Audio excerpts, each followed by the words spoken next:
The mafia boss was stepping out of his car when something small tapped his hand. Not a gun, not a knife, a crumpled $5 bill. He looked down. A little girl stood in front of him, hair messy, shoes worn thin, both hands shaking as she held the money up like it was everything she owned. "Please," she said quietly, "this is all I have."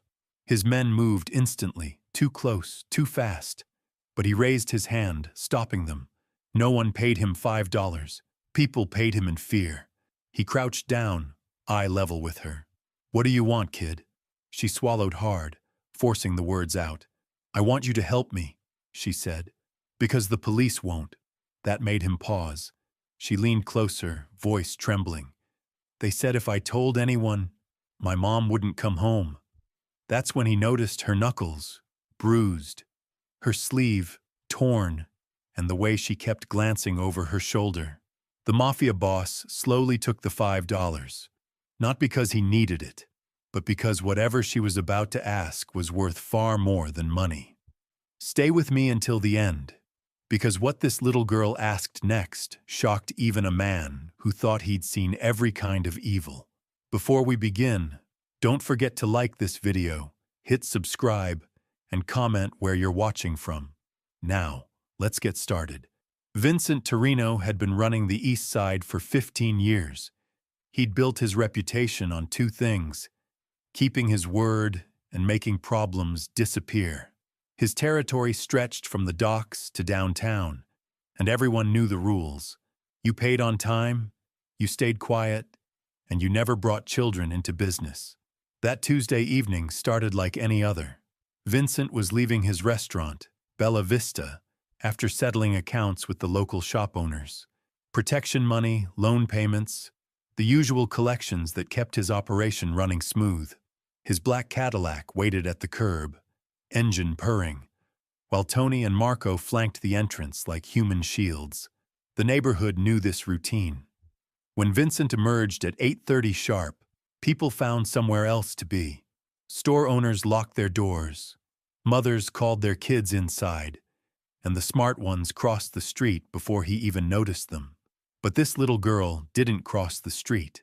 She didn't run. She walked straight toward him with that crumpled bill clutched in her tiny fist.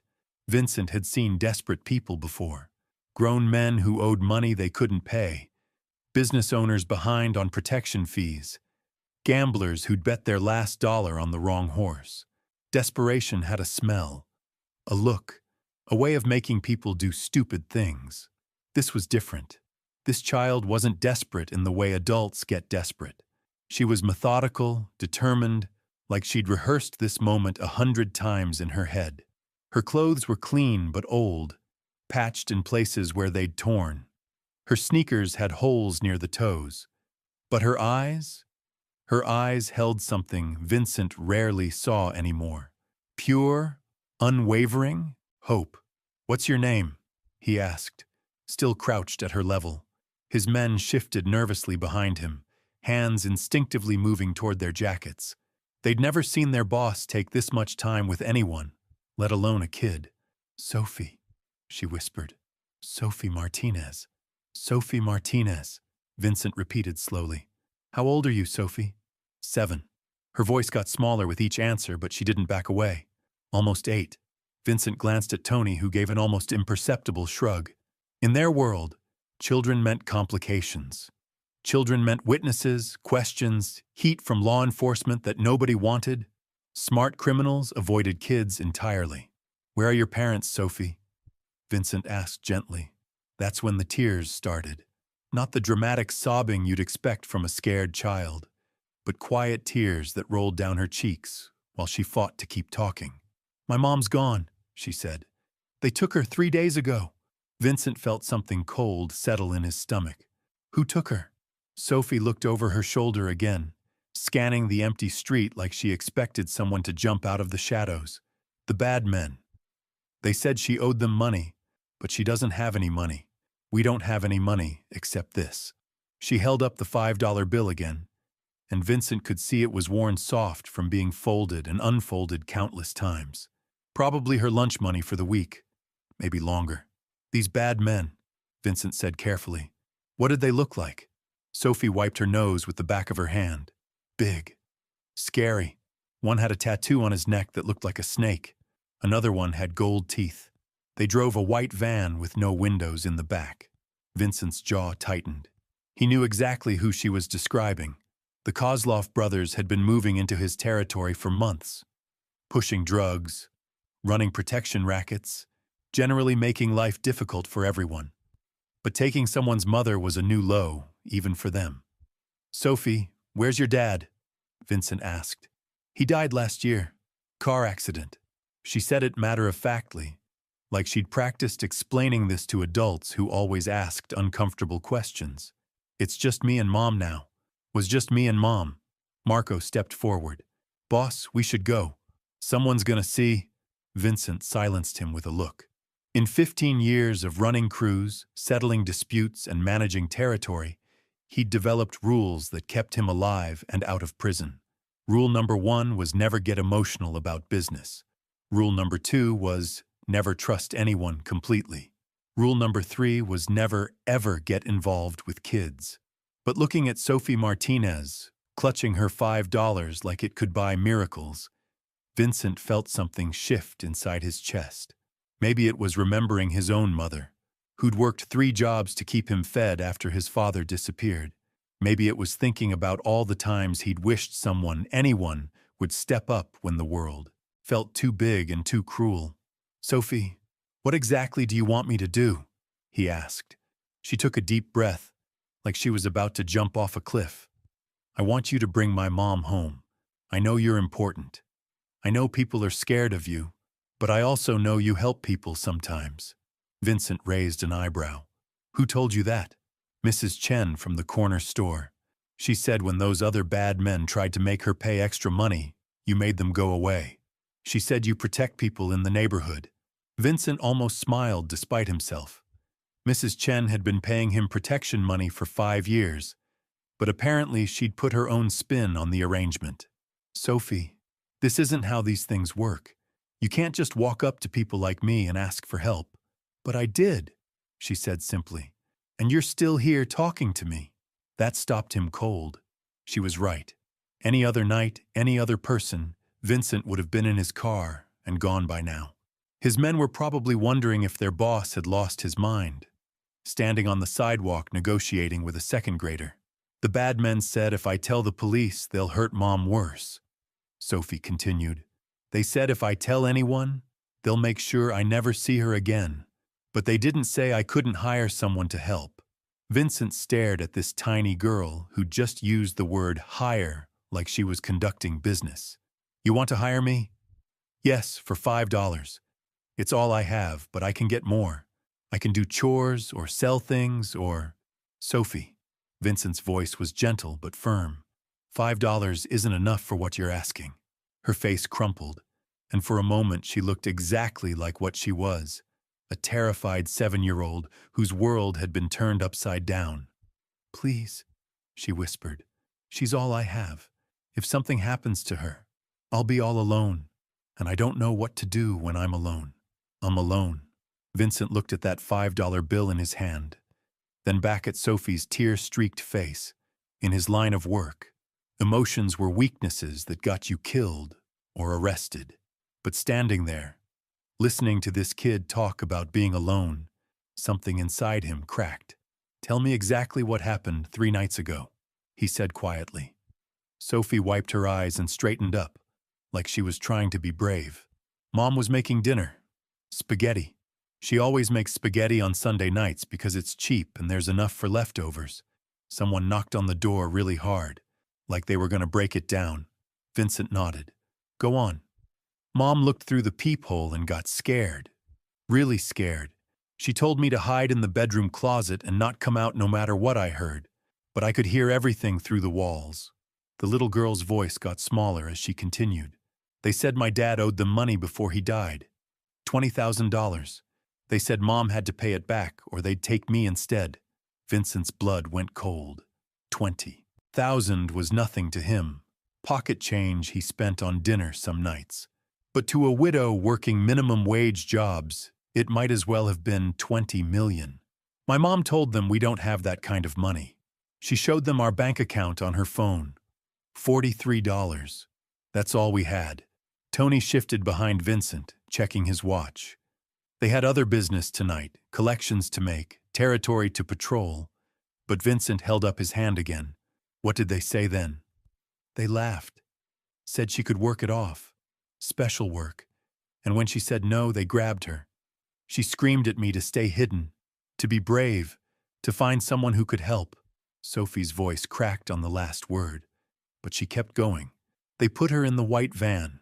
One of them said they'd be back in 3 days for an answer. That was 3 days ago. Tonight, Vincent felt his jaw clench. The Kozlov brothers weren't just moving drugs and running scams. They were trafficking people. In his neighborhood. Under his nose. Sophie, where have you been staying these 3 nights? In our apartment. I know how to make peanut butter sandwiches. And we had some crackers. I've been waiting for Mom to come home. But she hasn't. Vincent exchanged a look with Marco. A 7-year-old had been living alone for 3 days, surviving on crackers and hope, while her mother was God knows where. Why me? Vincent asked. Why did you come to me instead of calling the police or child services or… Because Mrs. Chen said you're the only one the bad men are scared of, Sophie interrupted. She said when you tell someone to do something, they do it. And she said you have rules about hurting families. Vincent almost laughed. His reputation for protecting families had more to do with keeping heat off his operations than any moral code. But somehow this kid had seen through the violence and fear to something he'd forgotten was there. Sophie, what you're asking me to do could be very dangerous. These men, they're not just bad. They're evil. They hurt people for fun. If I help you, there might be fighting. People might get hurt. Sophie looked up at him with those wide brown eyes. Will you get hurt? The question caught him off guard. When was the last time someone had worried about his safety? His own men followed him out of loyalty and fear, but they knew the risks. This little girl was asking if he'd be okay. I'll be fine, he said softly. But Sophie, if I do this, if I help you get your mom back, you can never tell anyone. Not the police, not your teachers, not your friends. Do you understand? Sophie nodded so hard her hair bounced. I promise, I swear on my mom's life. Vincent stood up slowly, his knees protesting. At 45, he was feeling every year he'd spent on the streets. But looking down at Sophie Martinez, he felt something he hadn't experienced in decades. Purpose. Tony, he said without turning around. Call Sal. Tell him to bring the car. Around to the back. Marco, get on the radio. I want every crew member we have on standby. Full weapons. Boss? Tony said carefully. We talking about hitting the Kozlovs? Over a kid? Vincent turned around, and both men took an involuntary step back. They'd seen their boss angry before, but this was different. This was personal. We're talking about cleaning up our neighborhood, Vincent said quietly. The Kozlovs have been pushing boundaries for months. Taking somebody's mother crosses every line we have. He looked back down at Sophie. Kid, I'm gonna ask you to do something very brave. Can you handle brave? Sophie nodded again. I need you to go to Mrs. Chen's store. Tell her Vincent sent you and you need to stay there until I come get you. Don't leave that store for any reason. Don't talk to anyone except Mrs. Chen. Can you do that? You're really gonna help me? Sophie's voice was barely a whisper. Vincent knelt down one more time and gently placed his hand on her shoulder. Sophie, I give you my word. Your mother will be home tonight. Tears started flowing down her cheeks again, but this time they were different. Relief, hope, gratitude all mixed together. Thank you, she sobbed. Thank you so much. Don't thank me yet, Vincent said, standing up. Thank me when you're having breakfast with your mom tomorrow morning. Sophie started walking toward Mrs. Chen's store, then stopped and turned back. Mr. Vincent, what if they come looking for me? Vincent smiled, and for the first time in years, it reached his eyes. Then they'll have to go through me first. As Sophie disappeared into the corner store, Vincent pulled out his phone and started making calls. The Kozlov brothers had made a fatal mistake. They'd hurt a child in his territory. They'd taken someone's mother. They'd pushed too far. Sal, it's me. Round up everyone. We're going to war. Within 20 minutes, Vincent's entire operation was in motion. Phone calls went out across the city like ripples in dark water. Crews from the docks, enforcers from downtown, specialists who handled the kind of problems that required permanent solutions. By 9:15, 37 men had assembled in the back room of Bella Vista restaurant. These weren't ordinary criminals. Vincent handpicked every member of his organization based on two criteria: absolute loyalty and the ability to handle business without creating unnecessary heat. Ex-military, former cops who'd crossed lines they couldn't uncross. Men who understood that some jobs required surgical precision. "Listen up," Vincent said, standing at the head of a long table covered with maps, photos, and weapons. "The Kozlov brothers have been testing us for months. Tonight, they crossed a line that doesn't exist." He placed a photo of Sophie on the table. Several men shifted uncomfortably. Children changed everything in their world. 7 years old, mother taken 3 days ago. The Kozlovs are demanding $20,000 her dead father supposedly owed them. But this isn't about money. It's about respect. It's about territory. It's about the fact that these animals think they can operate in our neighborhood without consequences. Tony cleared his throat. "Boss, intelligence says they're holed up in that warehouse complex by the river, the one with all the shipping containers. Perfect place to keep people if you don't want them found." Vincent nodded. "How many? 12, maybe 15? Armed but sloppy? They're not expecting trouble? Definitely not expecting us." "Good." Vincent's voice was ice-cold steel. "Here's how this works. We go in quiet. We get the woman out alive. Anyone who put their hands on her doesn't walk out. Anyone who even looked at her wrong doesn't walk out. The Kozlov brothers specifically, they get special treatment." Sal, Vincent's oldest lieutenant, spoke up. "What about witnesses? Other victims they might have? We get everyone out. Clean house completely. Make sure nothing like this ever happens again in our territory." The men around the table nodded. They'd done this dance before, but never for reasons like this. Usually, it was business. Territory disputes, unpaid debts, disrespect that required violent correction. This felt different.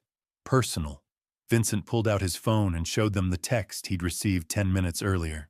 A photo of a woman tied to a chair in what looked like a shipping container. Rosa Martinez, Sophie's mother. Alive, but clearly terrified.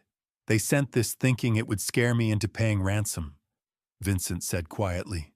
"They were wrong." Marco studied the photo. "I know this place. Container yard near the old steel mill. Lots of hiding spots, but only 2 ways in or out. If we move fast, we can lock it down before anyone escapes." "Perfect." Vincent began distributing weapons from a duffel bag. "Sal, take 8 men and cover the north entrance. Marco, 6 men on the south side. Tony, you're with me. We go through the front door." "What about police response?" one of the younger men asked. Vincent smiled, but there was no warmth in it. "The police don't patrol that area after dark. Too dangerous. Besides, this will be over before anyone thinks to call them." As his men prepared their equipment, Vincent stepped outside into the cool night air. Mrs. Chen's store was still lit up, and he could see Sophie sitting behind the counter, probably trying to stay awake. The kid had been through hell, but she'd been smart enough to find the one person in the neighborhood who could actually help her. His phone buzzed. Another text from the Kozlovs. This time it was a video. Vincent watched Rosa Martinez trying to speak into the camera, her voice barely audible over her captor's laughter. "Tell Sophie I love her. Tell her to be brave. Tell her I'm sorry I couldn't protect her better." Vincent deleted the video immediately. Some things were too cruel to exist, even on a phone. "Boss!" Tony appeared beside him. "Everything ready. Vehicles loaded, routes planned. We can be there in 15 minutes. "Change of plans," Vincent said, pocketing his phone. "I want to be there in 10. The convoy moved through the city like ghosts. 3 black SUVs, windows tinted. License plates that would lead nowhere if anyone bothered to check. They took side streets, avoided traffic cameras, used routes Vincent had memorized over 15 years of staying one step ahead of law enforcement. The warehouse district was exactly what you'd expect from a place where people disappeared. Abandoned buildings, broken streetlights, the kind of neighborhood where screaming wouldn't bring help because everyone knew better than to get involved. Vincent's SUV pulled up 2 blocks away from the container yard.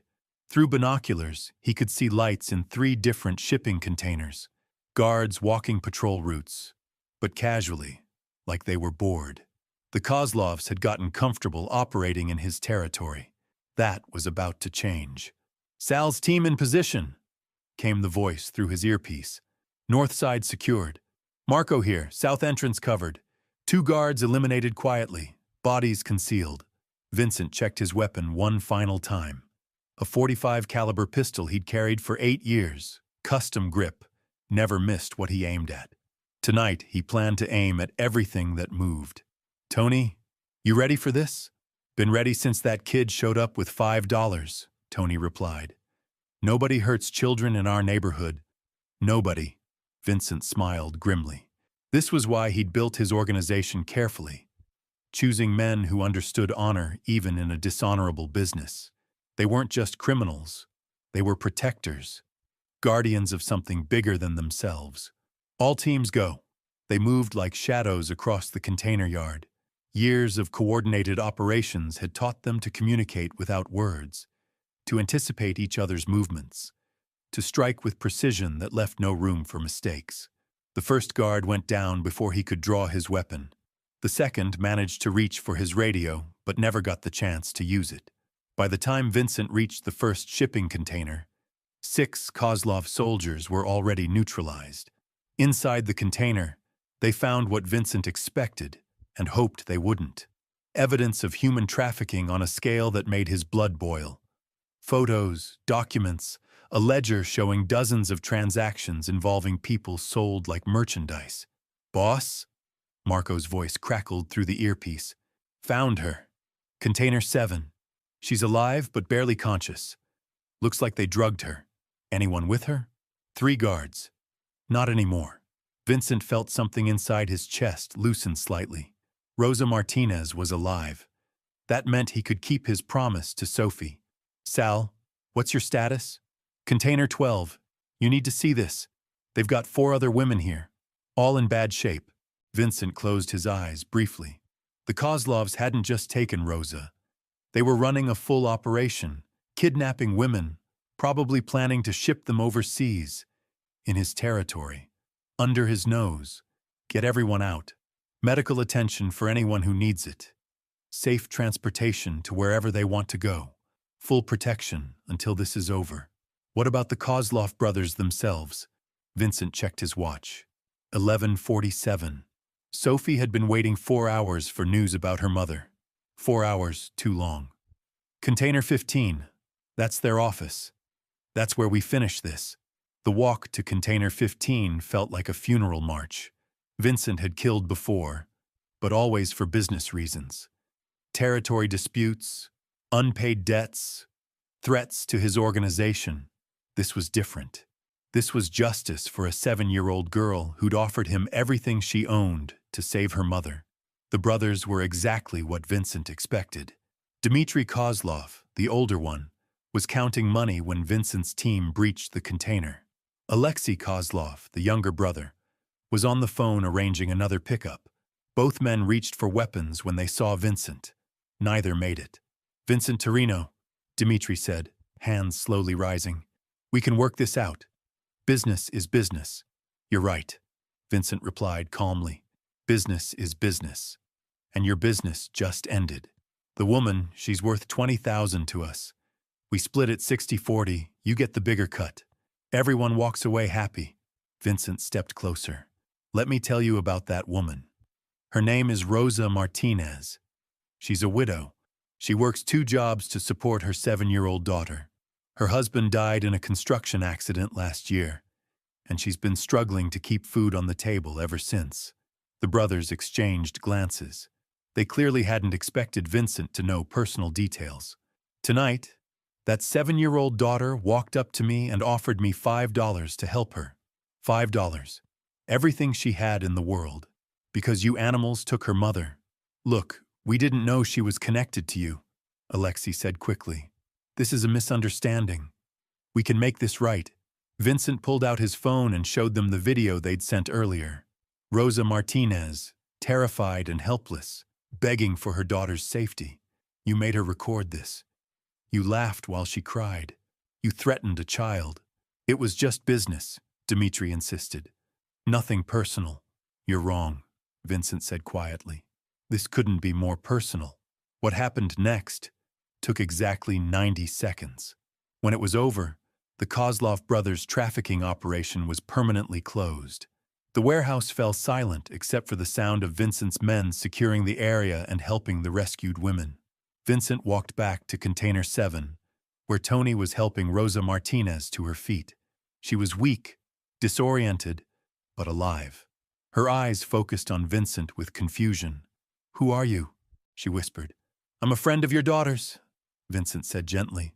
"Sophie's waiting for you at Mrs. Chen's store. She's been very brave." Rosa started crying. Not from fear or pain, but from relief. "Sophie, is she okay? Did they hurt her?" "She's fine, scared, but fine. She's the reason you're safe right now." "I don't understand." Vincent helped Rosa toward the exit. "Your daughter came to me tonight. She offered me $5 to help you. Bravest thing I've ever seen." As they walked through the container yard, Rosa looked around at the aftermath. She was smart enough to understand what had happened, even if she didn't know the details. "You killed people for us," she said quietly. "I protected my neighborhood," Vincent corrected. "There's a difference." "Why? You don't know us. We're nobody." Vincent stopped walking and looked at this woman who'd survived 3 days of hell because her 7-year-old daughter refused to give up hope. "Rosa, you raised a child who walked up to the most dangerous man in the neighborhood and asked for help. Not because she was stupid or reckless, but because she knew right from wrong and was willing to risk everything to save you. That makes you somebody very special." They reached Vincent's SUV. Tony opened the door while Sal coordinated cleanup operations behind them. By morning, there would be no evidence that the Kozlov brothers had ever existed. "What happens now?" Rosa asked. "Now you go home. You hug your daughter. You try to forget this ever happened. And you? What do you get out of this?" Vincent thought about that question as they drove through the empty streets toward Mrs. Chen's store. What did he get out of risking his organization, his reputation, his carefully maintained peace with other criminal families? He got to keep a promise to a 7-year-old girl who believed the world could be good if the right people cared enough to make it good. That seemed like enough. Like enough.